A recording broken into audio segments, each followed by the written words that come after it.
Alam mo ba, sa ilalim ng naglalakihang skyscrapers at mamahaling kondo sa BGC, may isang lihim na mundo na matagal nang natutulog.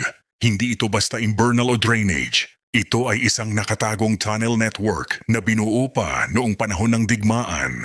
Itong Fort Bonifacio Tunnel ay ginawa ng mga Hapon noong 1942, noong kasagsagan ng World War II. Ang haba nito, umaabot ng 2.2 kilometers. Ang disenyo nito ay hugis X. Bakit X? Para kung sakaling pasukin ng mga Amerikano ang isang dulo, may mga escape route sila.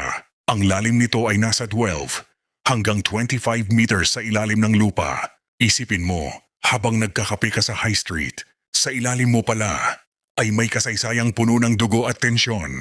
Ang nakakamangha rito, napakatibay ng pagkakagawa nito. May mga ventilation shafts pa ito para makahinga ang mga sundalo noon. Noong panahon na yun, dito nagtatago ang mga Japanese Imperial Army. Naglalagay ng mga armas at minsan, ginagawa ring base para sa mga operasyon nila sa Manila.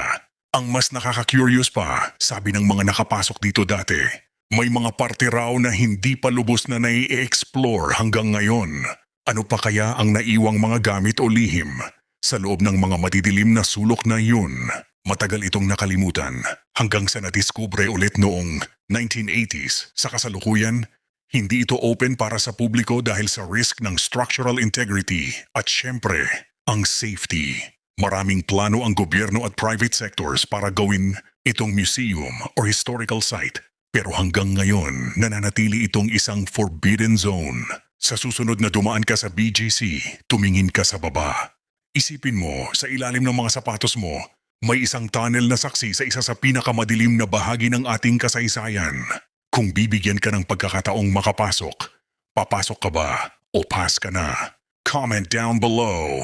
At kung gusto mo pa ng mga ganitong kwento, follow mo lang ang page para sa mas marami pang history at kaalaman ng mundo.